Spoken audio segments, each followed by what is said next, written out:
Salut à tous, j'espère que vous allez bien. On se retrouve pour ce nouvel épisode du podcast.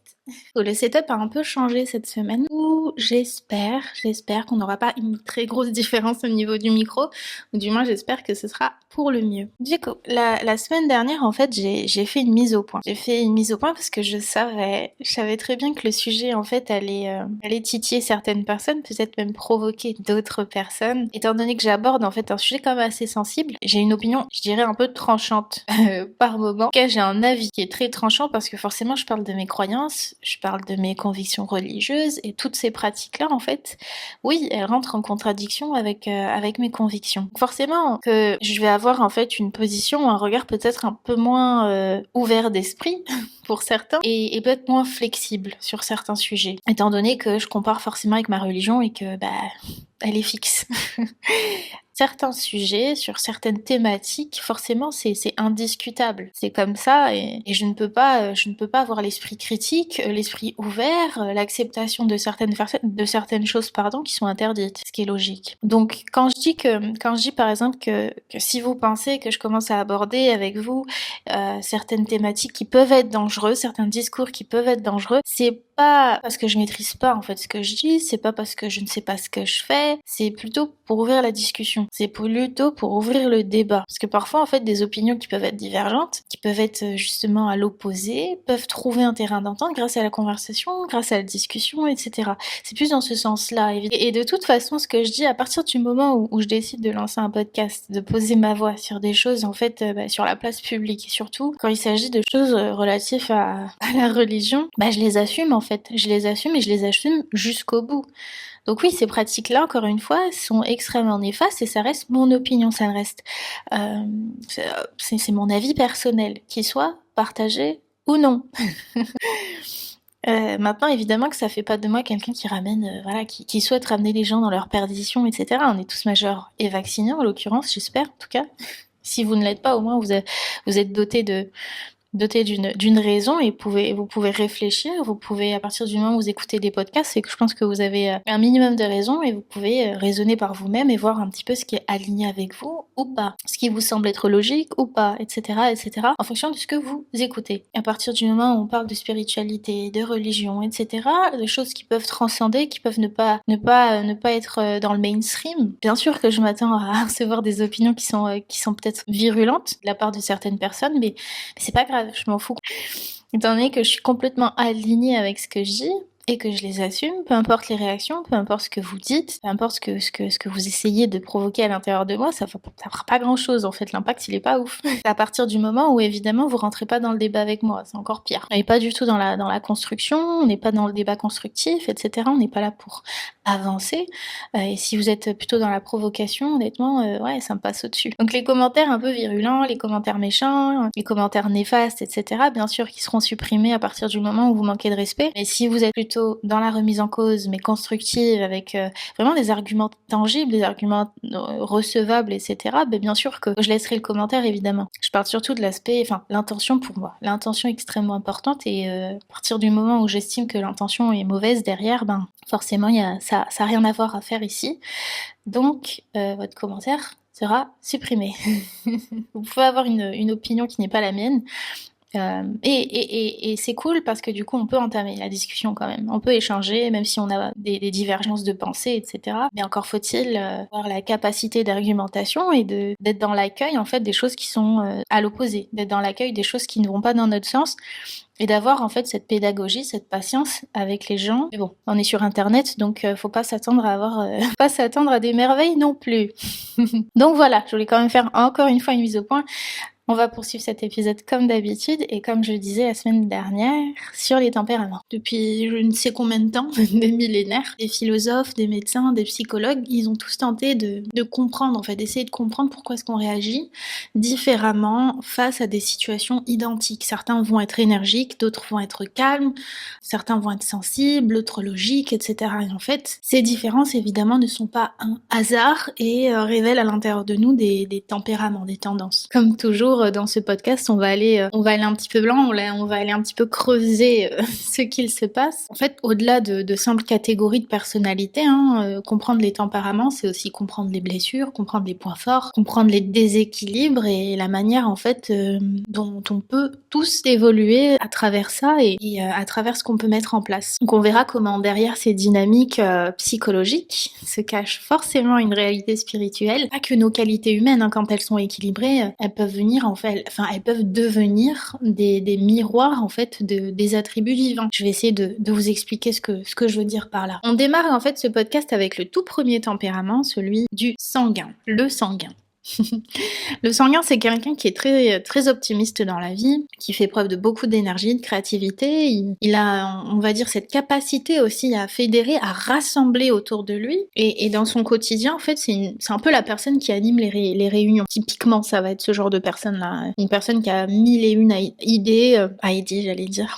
Mille et une idées, qui est très très sociable et il adore rencontrer du nouveau monde, etc. C'est vraiment ce type-là, ce type de personne-là. Au niveau de ses fragilités, il est plutôt dans la dispersion, il a des difficultés en fait à s'engager sur la durée et c'est quelqu'un qui a qui a peur du vide en fait. Il supporte pas le silence, il supporte pas le vide. Le sanguin en fait, il va éviter la solitude parce que justement ça va le confronter au risque de ne pas être aimé, étant donné qu'il est un peu dans la surdémonstration. La blessure émotionnelle dominante, c'est celle du rejet. Vous allez voir, en fait, chaque tempérament, quand il est dans déséquilibré, il reflète en fait une blessure spécifique. Il met en fait en avant des caractéristiques typiques de personnes qui ont vécu certaines blessures. Exemple, en fait, un sanguin, par exemple, typiquement, c'est le genre de personne qui va faire plein de choses en même temps. Quand il est déséquilibré, il va s'inscrire avec à 10 projets en même temps et puis il va abandonner la moitié de ces projets-là. Mais quand il est dans son équilibre, il choisira qu'un seul projet et il va mettre en fait toute sa créativité dedans et il sera vraiment inspiré et il va inspirer autour de lui. Étant donné qu'il a la capacité à rassembler, il va aussi en fait donner de l'inspiration autour de lui, propager cette qualité-là chez lui et il va faire naître en fait chez les autres en fait cette créativité également. Le colérique en fait c'est un peu le leader, c'est un peu le volontaire. C'est quelqu'un qui est dans la prise de décision, qui fait preuve de beaucoup de courage aussi, qui a beaucoup d'ambition, c'est quelqu'un de très très ambitieux et très organisé également. Dans son quotidien, c'est un petit peu celui qui va prendre les commandes. Dans un groupe, on a toujours un leader, et bien ça va être celui-là, ça va être le colérique qui n'a pas nécessairement peur des challenges. En fait, au contraire, en fait, il va foncer tête baissée. Il n'a pas peur des défis. Au niveau de ses fragilités, et je pense que vous l'avez compris d'après le nom, il cède en fait à la colère très facilement. C'est quelqu'un qui peut devenir très impatient, qui fait preuve de rigidité dans sa vie et il a tendance en fait forcément à contrôler. Étant donné qu'il aime prendre les commandes, il aime contrôler, il aime le contrôle. Au niveau de sa blessure émotionnelle, ça va être celle de la trahison, parce que forcément, il déteste perdre le contrôle et parce qu'il craint en fait d'être vulnérable, il craint la vulnérabilité, donc il va essayer de minimiser les risques autour de lui en essayant de maîtriser le moindre détail en fait, le moindre détail autour de lui. Et quand il est dans son déséquilibre, en entreprise par exemple, il va imposer ses idées sans écouter les autres, sans écouter personne. Mais quand il est équilibré, ça va devenir plutôt le contraire, un leader qui est quand même très inspirant, qui pousse en fait les autres à donner le meilleur d'eux-mêmes. Limite en fait, il va créer à l'intérieur d'eux une motivation supplémentaire. Un peu comme le sanguin qui va aussi en fait fédérer autour de lui, qui va inspirer. Quand il est équilibré, le leader, il pousse en fait les autres à non pas à leur retranchement, mais plutôt ils ont cette motivation. Il pousse les gens à porter des projets, à aller au bout de leurs objectifs, etc. Ensuite, on a le flegmatique, lui, c'est un peu le contraire. C'est-à-dire que c'est quelqu'un qui est très très calme, plutôt pacificateur, de patience, de diplomatie. Il a beaucoup de constance en fait et beaucoup de loyauté également. C'est un peu typiquement le genre de personne qui va éviter les conflits, qui va prendre le temps de réfléchir, qui va pas hésiter à sécuriser ses proches, c'est-à-dire les rassurer autour de lui. Et au niveau de ses fragilités, par contre, c'est quelqu'un qui peut céder à la passivité assez vite, qui a peur en fait de prendre position, contrairement au leader qui là, lui en fait n'a pas de mal en fait à prendre les commandes d'un groupe, etc. Le flegmatique, lui, non, il préfère en fait rester un petit peu dans sa bulle et il cède aussi à la procrastination très vite quand il est déséquilibré. Il se coupe en fait la blessure typique. La blessure typique d'un flegmatique, c'est celle de l'injustice. Quand il va lui arriver un truc dans sa vie, un événement, etc. En fait, la blessure de domination qui prend en fait le dessus sur lui le pousse en fait à couper ses émotions pour ne pas ressentir de déséquilibre justement, pas ressentir ces émotions négatives qui vont venir le submerger très vite et du coup il va perdre non pas le contrôle parce qu'il a ce besoin de contrôle, mais plutôt sa position en fait face à la société, face à son environnement, pas réussir à assumer. Par contre, quand il est équilibré, c'est plutôt celui qui garde la tête froide pendant une crise en fait. Il va pas paniquer. Comme je vous ai dit, c'est quelqu'un qui fait preuve de beaucoup de constance et de diplomatie et de patience, etc. Donc il va faire preuve de résilience quand il va faire face à une adversité, à une épreuve, etc. C'est le genre de personne qui est plutôt très patient et qui va réussir en fait à passer outre et à garder et à trouver une leçon derrière, une leçon de vie, comme on a pu en parler précédemment. Le quatrième tempérament, c'est le mélancolique. Le mélancolique qui est quelqu'un de très sensible, tout analytique. Il a beaucoup de profondeur, il a le sens du détail, il est très créatif également, mais il a aussi cette capacité à se mettre un peu dans le front line pour protéger en fait son entourage, un peu à se sacrifier quelque part. Il aime beaucoup la profondeur, il va toujours essayer de chercher du sens dans ce qu'il fait, dans ce qu'il entend, dans ce qu'il voit. Et c'est quelqu'un qui est très perfectionniste et du coup qui peut très vite en fait tomber dans l'autocritique excessive. Donc, quand il est déséquilibré, il peut être très tranchant avec lui-même et donc du coup se blâmer, mais pas le genre de blâme constructif, mais plutôt le genre d'autocritique qui peut vraiment le détruire en fait de l'intérieur. Du coup, il cède à la tristesse très vite, un peu comme le sanguin, il va avoir une facilité en fait à s'isoler, non pas pour couper ses émotions comme le flegmatique, mais parce qu'en fait autour de lui, il va avoir l'impression que personne le comprend très vite en fait, parce que bon, sa blessure émotionnelle dominante, c'est celle de l'abandon et on la connaît un peu tous celle-là. Du coup, il va se retirer très vite et il va se dire automatiquement de toute façon les gens vont pas le comprendre. En fait, il va se marginaliser. Il va se marginaliser avec justement ce sentiment de ne pas être compris par les autres. Par exemple, typiquement, de manière générale, un mélancolique qui est déséquilibré dans ses émotions, etc., va peut-être passer plusieurs jours, plusieurs semaines, plusieurs mois, plusieurs années à ruminer en fait un échec, à ruminer en fait il va ressasser en fait le passé constamment. Mais quand il est équilibré, un peu comme le flegmatique, il va plutôt tirer une leçon profonde de son expérience, de ses blessures, de ses échecs, et il va trouver à l'intérieur de cette épreuve, il va trouver une force créative en fait, une force qui va le pousser à créer autour de lui et à construire quelque chose. Très intéressant quand ce rapport entre l'équilibre et le déséquilibre, je le trouve extrêmement intéressant parce que on va tous se retrouver tôt ou tard de toute façon dans certaines situations, dans certains tempéraments. Il faut savoir que on possède à l'intérieur de nous les 4 tempéraments. En fait, c'est juste qu'il faut comprendre tout simplement qu'on a une dominance à l'intérieur. On va avoir un tempérament qui va dominer plus que les autres. On parle aussi des fois de sous-dominance parce qu'on peut avoir un tempérament dominant et un autre sous-dominant, etc. Enfin, c'est super intéressant psychologiquement parlant. Quand on analyse un peu ses réactions, etc. Ouais, effectivement, on peut se retrouver là-dedans. Ou du moins, de toute façon, on se retrouve assez vite. C'est comme une map, c'est comme une carte qui nous indique un peu, qui peut limite anticiper un peu nos comportements finalement parce que c'est des tendances.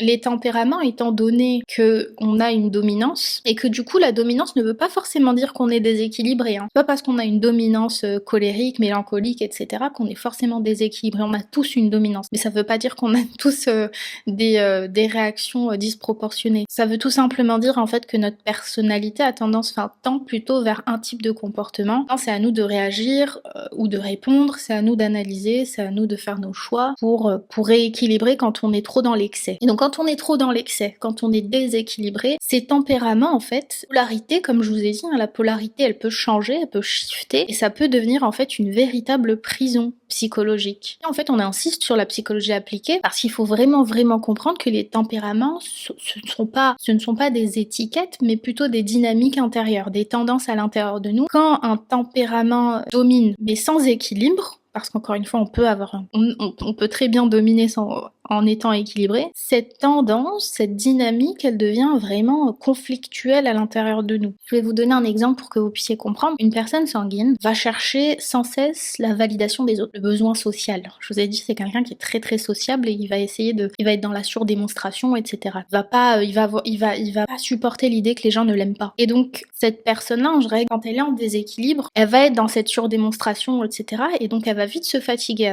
elle va s'épuiser dans des relations superficielles. Des relations qui vont pas nécessairement lui apporter la paix, qui vont pas nécessairement lui apporter la stabilité qu'il ou elle recherche, mais comme elle a cette blessure en fait du rejet, et ben elle va constamment essayer voilà ce fameux besoin de validation des autres, parce que c'est à travers la validation des autres, à travers l'amour des autres, elle se sent mieux, se sent complète. Un colérique par exemple, il va avoir le besoin de contrôle, va tellement vouloir contrôler par exemple qu'il va potentiellement détruire en fait ses relations autour de lui, sa relation de couple avec ses parents, avec ses enfants, etc. C'est un peu le control freak. C'est un peu le control freak. Et du coup, quand c'est en déséquilibre, il va pas nécessairement écouter autour de lui, il va pas avoir cette sens de l'empathie, il va pas comprendre les comportements et les émotions, etc. qui n'iront pas dans son sens. À terme, en fait, son comportement peut être destructeur. Un flegmatique, lui, va se réfugier dans la passivité. Étant donné qu'il est passif et qui remet tout au lendemain, etc., il crée vraiment une coquille autour de lui, il va perdre en fait des opportunités, il va même pas vouloir porter des projets, il aura même pas, il va pas saisir, il va pas saisir les occasions, il va pas vouloir, il va vraiment se recroqueviller et rester passif en fait face à la situation. Il aura pas la volonté en fait de se mettre en avant, etc., de saisir les occasions comme le sanguin ou comme le colérique. Le mélancolique à côté, lui, il va se marginaliser complètement, il va s'isoler et ça va renforcer à l'intérieur de lui son sentiment de rejet. Donc on voit bien en fait que quand la blessure n'est pas guérie et que le tempérament dominant n'est pas guéri parce que voilà, on est en mode autopilote et encore une fois on réagit de la même façon, on voit bien qu'on a une forme d'auto-sabotage parce que on va agir encore une fois à l'encontre de ce que l'on veut, de ce que l'on souhaite réellement à l'intérieur de nous. Comme je disais dans l'épisode précédent, des fois on crée des situations autour de nous qui vont provoquer certains problèmes, qui vont provoquer les conflits. On va vraiment créer cet environnement-là pour légitimer la blessure, pour légitimer et continuer à vivre à l'intérieur de cette blessure. C'est très...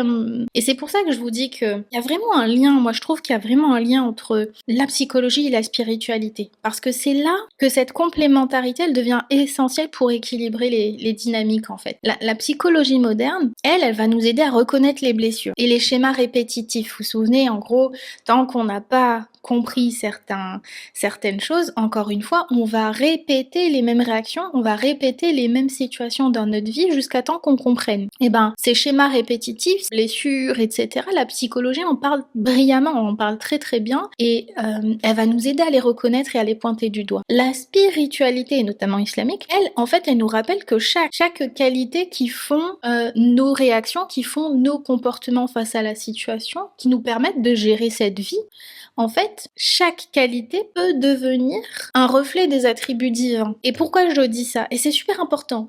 C'est très très important de comprendre ça.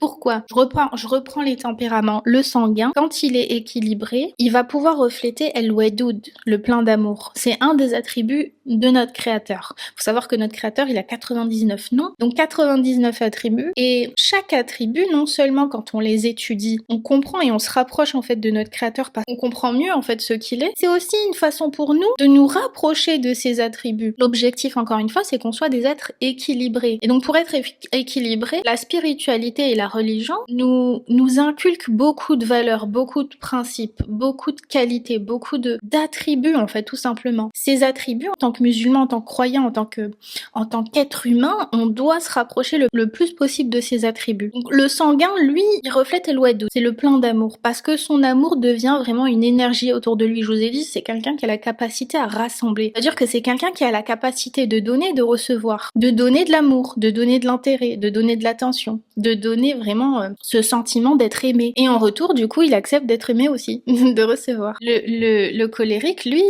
quand il est équilibré, il reflète l'attribut el-qawi, le fort. Que sa force, en fait, ça va devenir une vraie protection. Il sera pas dans l'oppression, comme je vous ai dit. Quand il est dans les déséquilibres, on va sentir opprimé face à lui parce qu'il va imposer ses idées. Et quand c'est pas le cas, on va sentir sa protection. On va sentir son inspiration, etc. Le flegmatique, lui, quand il est équilibré, il reflète sabr, le patient. Selem, la paix. Et du coup, parce qu'il devient un facteur d'harmonie, il est dans la constance. Quand il est équilibré, c'est, comme je vous ai dit, c'est quelqu'un qui garde la tête froide. Donc il garde une constance. Quand il est équilibré, le flegmatique, les gens vont se sentir en fait en paix autour de lui. Parce qu'il va avoir les bons mots, il va avoir les bonnes réactions, etc. Et le mélancolique à côté, lui, quand il est équilibré, il peut refléter les attributs du subtil, al-latif, ou alors le hakim, le sage. Parce que c'est quelqu'un qui a le sens du détail, qui a beaucoup de profondeur, il est très analytique. Et il prend son temps pour réfléchir aux détails, etc. avant de restituer sa parole. C'est vraiment une preuve de sagesse aussi. Chaque dominance plutôt, si on est à dominance mélancolique, on aura plus de facilité. Bon, c'est des exemples, les attributs que je vous ai donnés. Il y en a beaucoup, il y en a 99. Mais quand on est à dominance mélancolique, on va essayer d'aller chercher les attributs qui nous apaisent, qui sont à l'opposé, enfin qui nous permettent de rechercher cet équilibre. Et ainsi de suite. Et du coup, on peut méditer là-dessus. Et on peut devenir quelqu'un d'équilibré quand on a compris ça. Les discours qu'on a tendance à écouter, à entendre, c'est ok, moi je suis comme ça et c'est tout, ça fait partie de moi.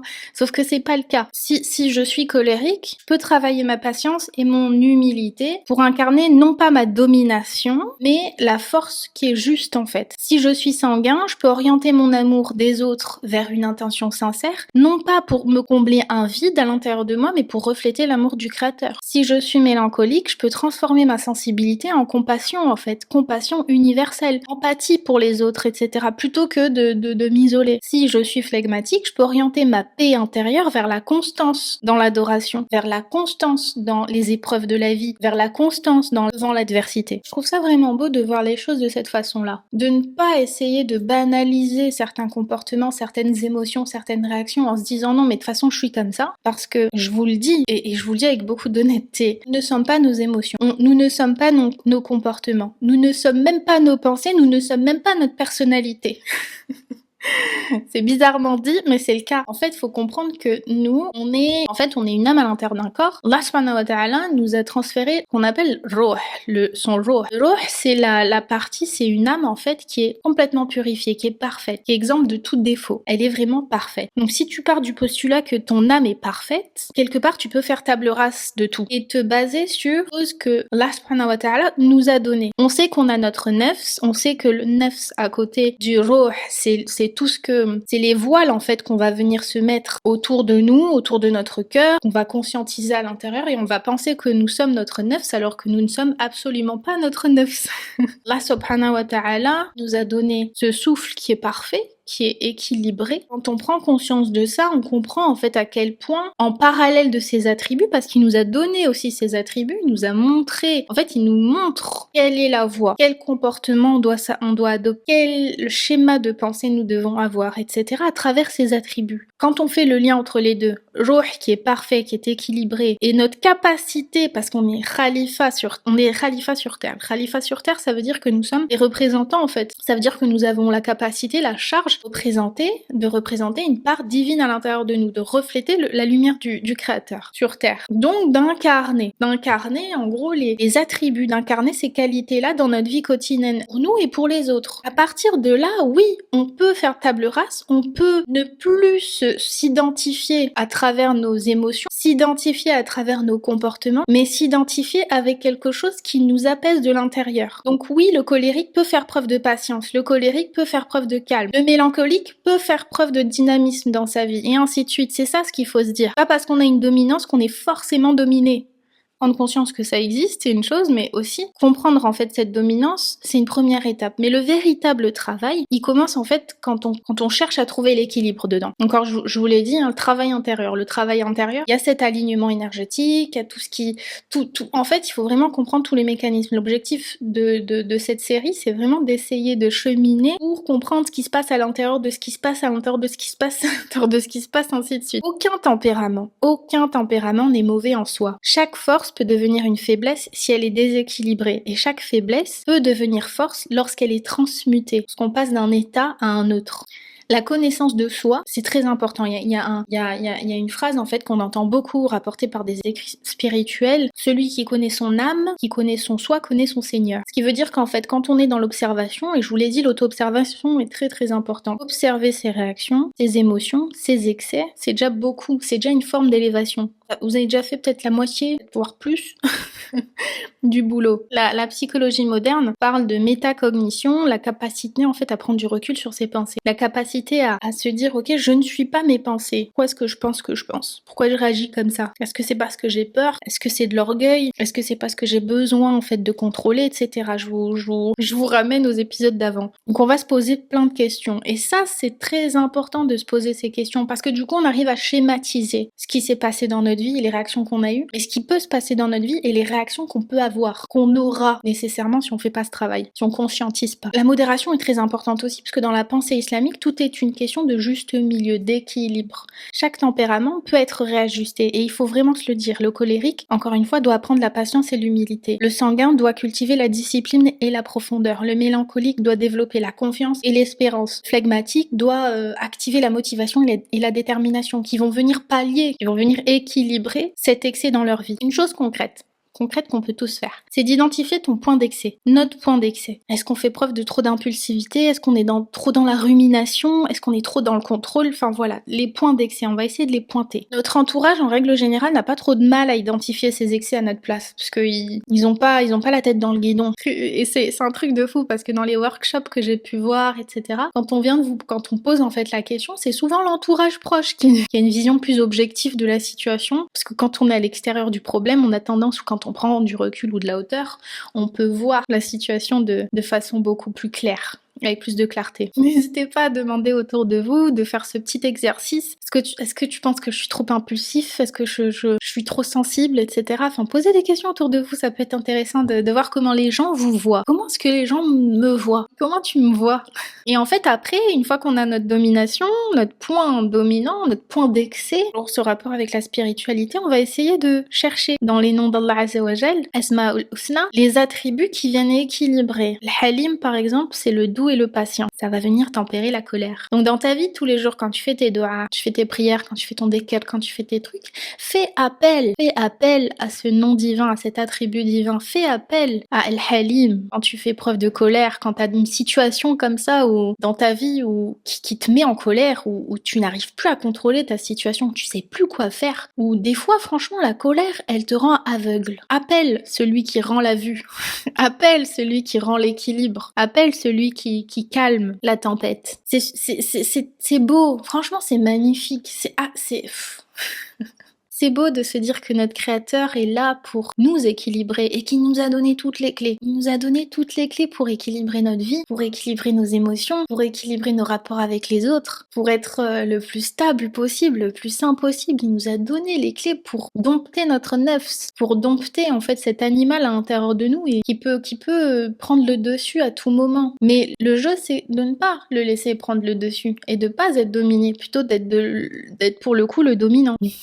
Et en plus, je vais aller plus loin. Si on relie les tempéraments avec les centres énergétiques dont j'ai parlé, l'équilibre en fait va passer par l'harmonisation entre le haut et le bas, donc par l'aspect spirituel et l'aspect instinctif, comme le cœur en fait. Le cœur le cœur va avoir le rôle de pivot, cette chambre en fait à l'intérieur de nous, chambre commune en fait qui vient relier le haut et le bas, qui vient relier notre vie spirituelle avec notre vie d'ici bas. Eh bien, c'est une façon de faire ça. Quand on va chercher les noms d'Allah, quand on va chercher quand on se réfugie auprès de lui et qu'on fait appel en fait à ces attributs-là qui viennent nous équilibrer, c'est une façon, dans la vie de tous les jours, c'est une façon d'équilibrer le haut et le bas. Parce que tu vas te poser, tu vas faire par exemple de la respiration consciente, et ça franchement c'est très important. J'en ai pas parlé de cette fameuse respiration. Dans la religion, il y a un rapport très très sacré, très important, très intéressant, parfois même très mystérieux sur cette respiration. Ruh, par exemple, c'est le souffle divin. Allah subhanahu wa ta'ala nous dit qu'il est beaucoup plus proche, qu'ils sont plus proches de nous que notre propre veine jugulaire. La veine jugulaire étant dans la gorge, comme dire qu'il est plus proche de nous que notre propre souffle. Donc cette pratique en fait de la respiration consciente de tous les jours, en fait littéralement de contrôler, d'apaiser, d'alléger votre système nerveux dans un premier temps. Donc du coup ça permet de chasser les mauvaises pensées et tout. Tout de suite on se sent beaucoup plus léger, avec une pensée un petit peu plus clarifiée que d'habitude, parce que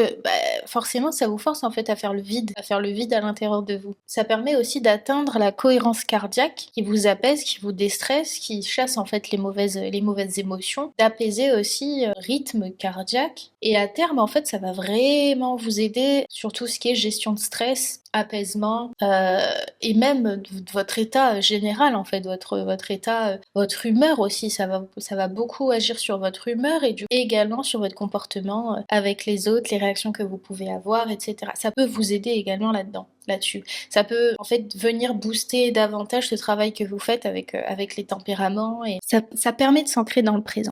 Ça permet d'accéder à ce présent éternel. Et pour moi, je vais vous petite parenthèse, mais c'est très intéressant. Pour moi, en fait, j'ai un rapport avec le temps qui est très spécifique. Pour moi, le passé et le futur n'existent pas. La seule chose qui est réelle et qu'on peut comprendre, c'est le présent. Je vous explique. Bon, on sait tous que le temps n'est pas linéaire, etc. Enfin bref. Et je vais aller plus loin. Pour moi, en fait, quand on réfléchit au passé, par exemple, la seule façon pour nous de toucher à ce passé, c'est à travers nos souvenirs, c'est à travers notre mémoire. Techniquement, en fait, quand on vient piocher dans nos souvenirs, dans notre mémoire, on le fait à l'instant T.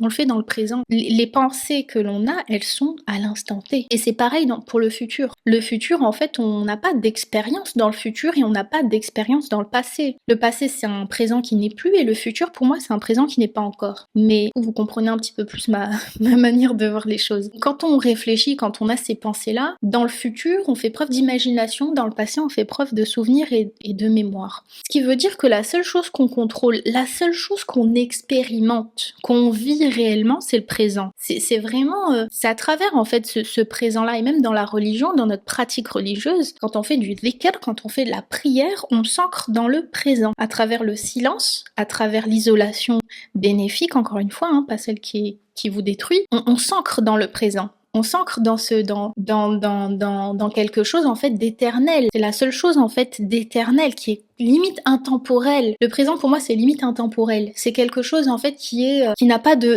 début et qui n'a pas de fin. On passe notre temps à vivre dans le présent, dans un présent.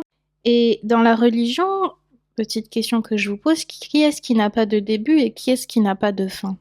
Que quand on s'ancre dans le présent, on se connecte littéralement avec notre créateur. Quand on a compris ça, l'essence même de ça, c'est dans le présent qu'on se connecte avec lui. C'est dans le présent qu'on se rapproche de lui. Même si je considère qu'il n'y a jamais vraiment eu de séparation, c'est qu'on a la capacité de se connecter à lui à travers notre présent et à travers ce qu'on fait dans notre présent. Donc à travers nos choix, à travers ce libre arbitre, à travers les décisions que l'on prend, etc. Quand on essaie de faire ce travail intérieur, et vous allez voir tous les exercices que je vous dis, méditation, prière, dhikr, visualisation, tout ça on le fait dans l'instant T, dans l'instant présent. Techniquement, ça veut tout simplement dire qu'on doit arrêter, qu'on doit lâcher cette obsession d'être soi dans le passé, et cette obsession d'être toujours à se demander ce qui va se passer dans le futur. J'en parle dans l'épisode sur le New Age, cette obsession, cette dépendance vis-à-vis de l'inconnu, vis-à-vis de ce qui n'est pas encore ou de ce qui s'est passé, nous bloque en fait dans cette temporalité qui est une illusion dans tous les cas.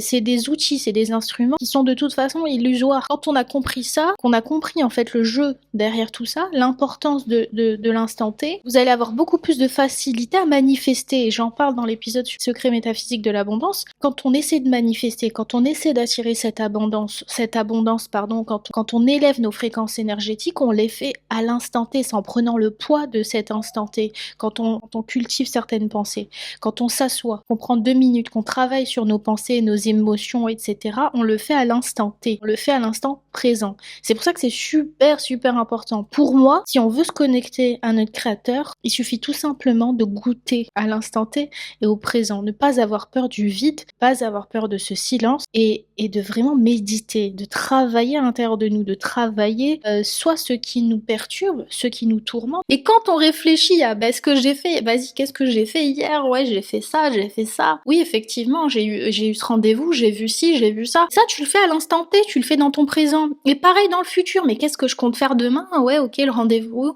nanani, ouais, machin, mais qu'est-ce que je vais me faire à manger? Nanana. Ça, tu le fais dans ton instant T, tu le fais dans le présent. C'est un peu ma manière de voir les choses. Ancre-toi dans ton présent. C'est la seule chose que tu maîtrises réellement. C'est la seule chose, pardon, que tu expérimentes vraiment sur cette terre. De Oussama Cholafa, j'ai pas de bêtises, s'appelle comme ça. Lui, en fait, il explique très bien dans son livre son rapport avec le temps et comment est-ce qu'il voit les choses. Enfin, vous intéressez à ses travaux, vous intéressez à ce qu'il fait, il est plutôt assez analytique et plutôt critique aussi, et je trouve que ce qu'il dit, ça rejoint un peu ma pensée, ça rejoint beaucoup même ce que je crois et ce que je pense être vrai. Si jamais la lecture spirituelle vous intéresse, sachez que pour chaque podcast, pour chaque épisode de mon podcast, j'ai un article en fait de blog qui va un petit peu plus loin, qui aborde en fait beaucoup plus l'aspect spirituel, l'aspect religieux, l'aspect coranique. Et à la fin de chaque article, je mets ma bibliothèque, on va dire mes lectures intéressantes. Donc n'hésitez pas à aller voir, allez compléter cet épisode avec l'article de blog et ça vous donnera peut-être un petit peu plus de perspective, un peu plus de sens aussi.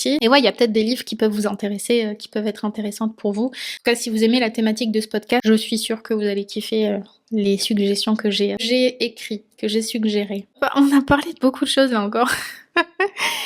Donc le véritable équilibre, c'est quand les 4 tempéraments travaillent ensemble, parce qu'encore une fois, on les a les 4.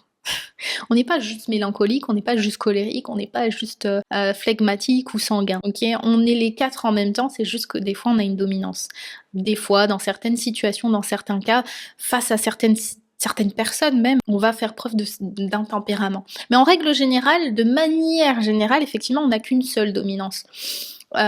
Mais ces 4 tempéraments, étant donné qu'ils sont à l'intérieur de nous, on peut les faire travailler ensemble pour trouver cette harmonie au service de quelque chose qui est que nous, qui est beaucoup plus grand. L'incarnation des attributs divins dans notre vie quotidienne. Je vous ai dit, quand je discipline ma colère, elle devient courage. Quand je canalise ma joie, ça devient de l'enthousiasme. Quand je transforme ma tristesse, ça devient de la profondeur. Quand je stimule ma passivité, ça va devenir de la stabilité.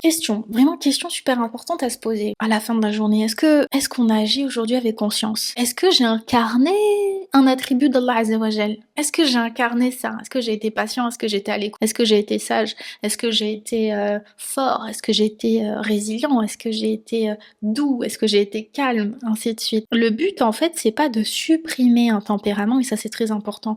Ils sont pas mauvais. Le but, c'est pas de supprimer, mais c'est de les aligner avec ce qu'il y a de plus pur à l'intérieur de toi, c'est-à-dire avec ton ruh, avec ton âme purifiée. Encore une fois, et je vais petite brève parenthèse à ce niveau-là. Le ruh, c'est le souffle divin. Et on a tous un ruh à l'intérieur de nous. Ce ruh est parfait. Encore une fois, cet exemple, beaucoup vont parler du ruh comme étant l'esprit. Quand on parle de l'esprit, le corps et l'âme, ils vont apparenter l'âme au nefs. Pas nécessairement évident à comprendre en fait la différence entre ces termes. Quand je parle d'âme purifiée, je parle de l'esprit, de ce que Allah nous a transmis, son souffle qui nous a transmis, l'esprit qui est totalement pur, exempt de tout défaut. Pour moi, c'est l'âme purifiée. C'est vraiment le stade ultime. Le nefs, ça va être l'âme, un état d'âme.